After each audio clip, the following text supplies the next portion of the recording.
very first and final debate of this season of DDF. We have our lovely competitors, Chisel and Samuel. And here is our panel of celebrity judges. Lovely celebrity judges. Hi guys.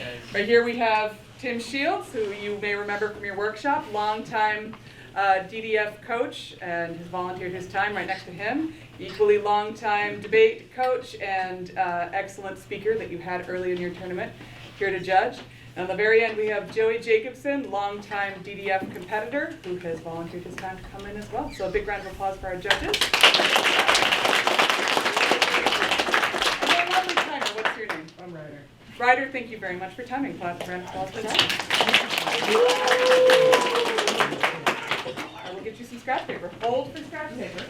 Oh, never mind, Tim's got it. All right. Good. All right, so for our final debate, judges, are you prepared? Okay. For our final debate, the resolution, resolved, the United States ought to guarantee the right to housing. Without any further ado, I hand the floor over to our last two debaters. Judges and timer ready? Greetings. I'm Chisel T, and I will be debating the affirmative side of the resolution, the United States ought to guarantee the right to housing. I'll just go straight into my first contention. Housing is very important for humanity, obviously. The average human lifespan goes down by 30 years without a house to live in, and about 2% of the entire U.S. population is homeless, according to U.S. News. It might not sound like much, but 2% of 340 million people is a lot. Homeless people have to endure brutal weather in many places. Imagine having to sleep outside during our winter, or imagine being outside on a 100-degree day in Texas. Providing housing would not be too difficult for the U.S. government. The current budget is very one-sided towards things like, well, military, for example. Our country is also almost famous for having a terrible distribution of wealth. Encouraging taxes on the rich could help to finance homes. This could also become a large nationwide movement to help fund housing. The National Low-Income Housing Coalition also helps to fund homes nationwide and raise awareness about homelessness. Homeless people have untapped potential to help others. Do you know who the smartest person in history was? Well, Albert Einstein, you might say. But likely, it was some random person living on the streets that was never able to demonstrate their genius. If we provide stable housing for everyone, more benefits for other people too would arise. More people could contribute around the world. Thank you.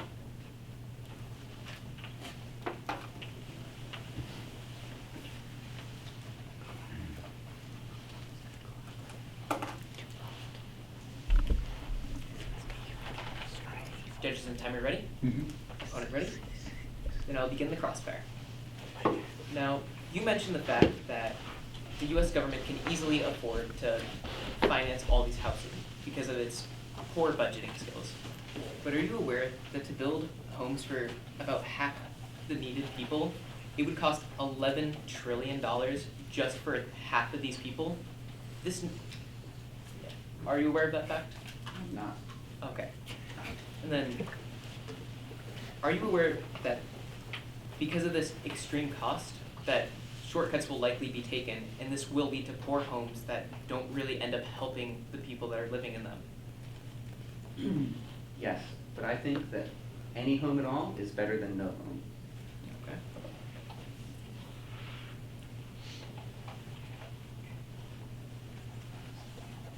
And you mentioned that how taxing the rich could easily help finance these homes, but how much money would we really be able to get by simply taxing the rich more? You want a number? Or just a general estimate for... I don't know. Okay. My time's up.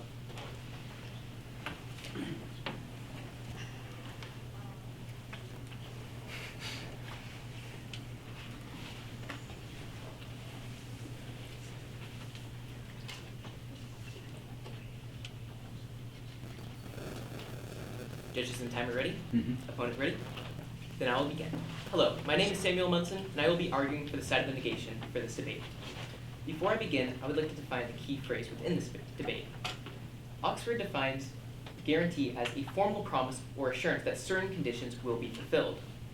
And then ought is used to indicate duty of correctness, typically when criticizing someone's actions. I have two main contentions to support my case. First is the sheer area that this would take up, and secondly is how unachievable this process would truly be. First, this project would cost the U.S. about 136 billion square feet of housing to ensure every citizen achieves a livable space that is actually going to help them live. The average person needs about 200 square feet at a minimum in order to have a proper life within a home. If you multiply that by the 380 million people within the U.S., that quickly leads to this extremely high number. Doing this, building these houses, taking up this land space, would deforest many areas. We would be moving animals out of their native homes. The area cost alone simply makes this project unachievable. But then my second contention is just builds on this non-feasibility a little more. Again, these houses are going to cost, just half of the necessary houses would cost $11 trillion. This is not feasible. And that 11 trillion number is calculated purely on the cost of building the houses. It's not based off the cost of purchasing the land from people. It's not the contractor fees. It's not the clearing the land, making it so that people can live there. It is just the building of the houses that this $11 trillion is. It's strictly not achievable. Well, having everyone in a home would be good. If we put everyone in subpar homes, it doesn't end up fixing anything. And for these reasons, you need the side of the negation. Thank you.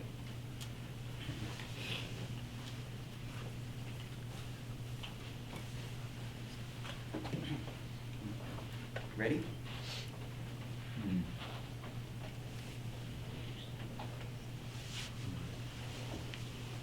Yeah, good.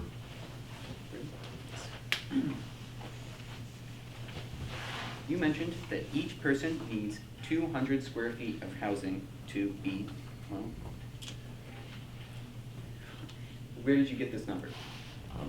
It is a common number found online. Some of the sources were Go Mile and Rail Royalty Hosting. And then it just kept constantly popping up. Is just because people need that amount of space to have like an actually good life to live properly. You also mentioned that it would cost $11 trillion for half of the houses. Where did you get this information? Well, I found that it takes $162 per square footage of housing that is built, and then I multiplied that by this 200. Sorry, and I multiplied that by the 200 square feet requirement for one person, and then I took the 2% of the U.S. population, and then added more on for a little bit of sustainability. And I think it was about and you 10% for more housing. You were aware that people can live together? Yes, this 200 figure is Okay. per person. It includes families. And do you think that anybody deserves to have their lives shortened by 30 years? No, but the U.S. government simply cannot provide this level of commitment. Like, it costs too much to be able to give all these people housing themselves.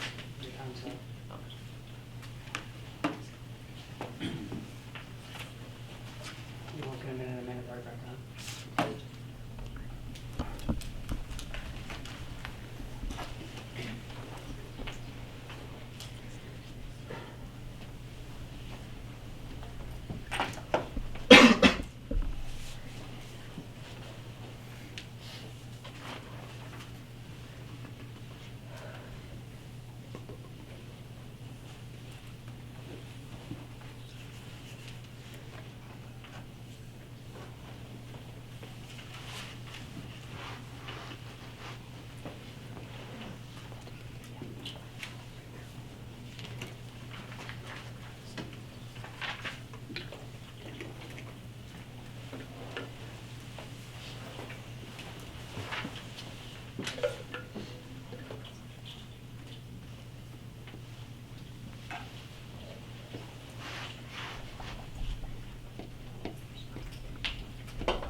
$11 trillion, as you said, for half of the necessary housing. When doubled is $22 trillion, which is still less than the current US national debt of $30 trillion. Well, I'm not saying that we should add that much on to the national debt. This means that we've already spent this much money on a lot of things. And also, I believe in the crossfire, you said that you added numbers onto your calculations. I'm a bit skeptical of that. Also, I'd like to say that people live together. On average, there are 3-ish people per home. So that would be a third as much. And also, a 200 square feet, I think is probably a bit much. This, as a baseline for how people can contribute to society and have a place to live, 200 square feet is not necessary, in my opinion. Thank you.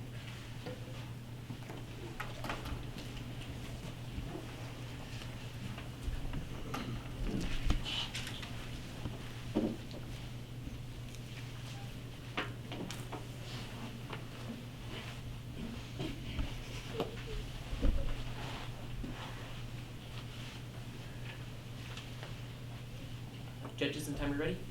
Opponent ready? Then I will begin. Hello, my name is Samuel Munson, and I'm speaking for the second time on the side of the negation for this debate. I'm going to go over my opponent's contentions first, and then if time allows, I will go over my own. For my opponent's first contention, they brought up the fact that housing is important for human life, and that there are many benefits that are reached when this housing is given to people. But for many of these benefits to actually matter, people need that 200 square feet of housing. They require that to live the good life that actually extends their lifespan. Without reaching this number, we simply aren't providing these people an adequate home. And then my opponent brought up the fact that we could simply tax the rich in order to help finance homes. But at the cost of this project, taxing the rich isn't enough. Even if we tax the billionaires, it's not going to provide enough funding. Again, this costs trillions. It's not a couple of million or a couple of billion. It is trillions of dollars just for the basic cost of this. And then my opponent also brings up the fact that the homeless people have an untapped potential. And I would agree, something needs to be done about the homeless. But this is just not the way to do it. We can't help people by cramming them into tiny homes that don't give them an adequate living space to actually be alive in. It just doesn't work. This is not the way to go. It's not the proper path. My opponent brought up some suspicions on my calculations, but I added a 10% of homeless people to homes that would be needed, or square footage, sorry, because the US population is going to keep expanding. More people are going to be born, and more people are going to need this guaranteed housing. This project is only going to get more and more expensive. It's never going to stop costing money. It is going to keep going and keep going and keep going, burning away all of the US's funds. And my opponent brought up that 3 people live in a house on average, and this is true. But the 200 square feet per person thing is per person. The 3 people living in a house would need about 600 square feet. This statistic still applies. This number is still required in order to have a healthy life. Your time's up. Oh, thank you.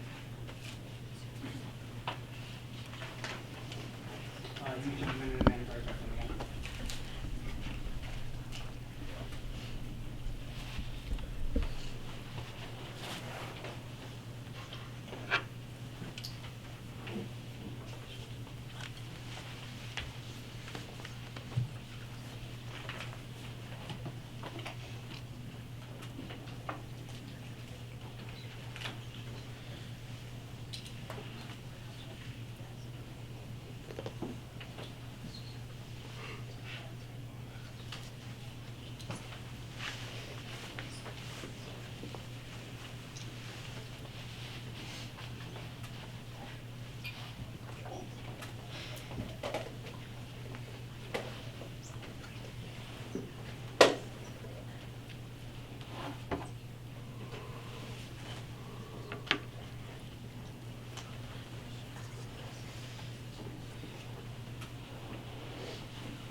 judges and timer ready? Okay. Well, I looked it up, and 200 square feet is about 1/10 of a football field. Does somebody need 1/10 of a football field to live? I don't think so. Also, my opponent here brought up that I said we should tax the rich to provide money. But if you remember, that wasn't the only thing that I said. I also mentioned a nationwide movement that could help to finance homes and get other people on board. Go into my conclusion now. Now, housing is a complicated issue. It's hard to know what the right answer is in a lot of ways. But I think that because a lack of housing shortens and worsens lives is, well, our huge government could provide, as a national movement or otherwise, and would allow more people to contribute to society, the judges, you, should side with the affirmation with the resolution the United States ought to guarantee the right to housing. I'm Chisel T, and I'd like to say thank you.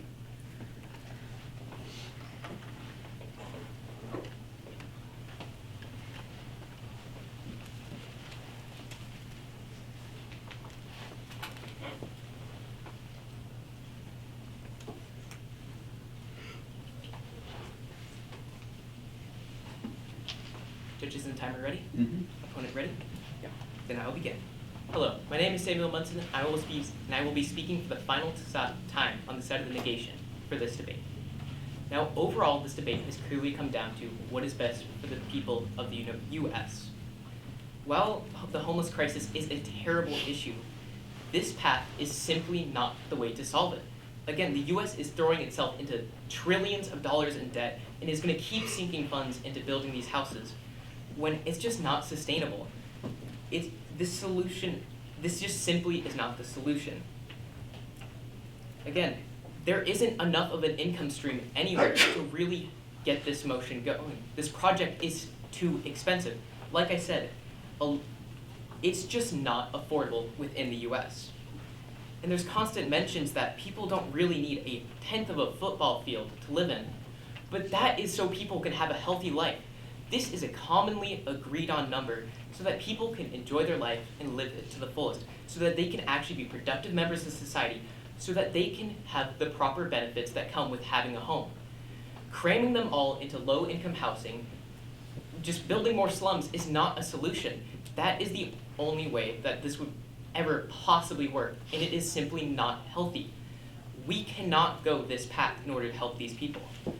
There are other solutions, but this just simply cannot be the one we go with. Again, the cost is just too high. Because of these reasons, because of the amount of land that would be needed, because of the environmental damage that would be caused, because of the cost to the US government, because of the debt the US would go into, because of all of these factors, this solution is not reasonable and or sustainable. And for these reasons, you need to side with the negation. Thank you.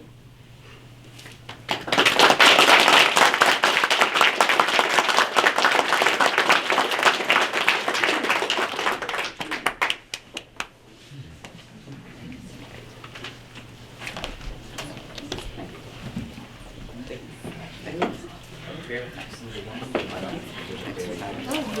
nice.